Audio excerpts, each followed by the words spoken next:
ఏమీ లేదు. ఆయన చెప్పాడు, వచ్చినప్పుడే చెప్పాడు. ఏమని చెప్పాడు తెలుసా?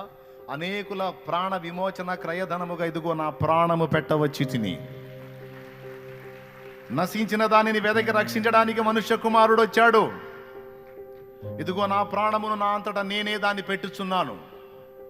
ఎందుకయ్యా నువ్వు ప్రాణం పెట్టాలి అంటే, ఇదిగో పాపులైన మనుషుల కోసం నేను వెల చెల్లించకపోతే ఒక్కడు కూడా పరలోకం చేరే ఛాన్స్ లేదు. కాబట్టి నా బిడ్డలందరినీ పరలోకం చేర్చాలంటే వారి పాపాల శిక్ష నేను మొయ్యాలి అని మోసిన ఒకే ఒక్క దేవుడు, నిజమైన దేవుడు, దేవుడు అనడానికి యోగ్యుడు, ప్రభు అయిన యేసుక్రీస్తు ఒక్కడే. ఏ పాపము లేని పరిశుద్ధుడు, పాపుల కొరకు ప్రాణం పెట్టి తిరిగి లేచిన వాడు, పాపికి మారు మనసు పొంది తన బతుకును దిద్దుకొని రక్షణ పొందే ఛాన్స్ ఇచ్చిన ఒకే ఒక్క దేవుడు నా ప్రభు అయిన యేసుక్రీస్తు. నేను ప్రకటిస్తున్న నజరేయుడగు యేసుక్రీస్తు.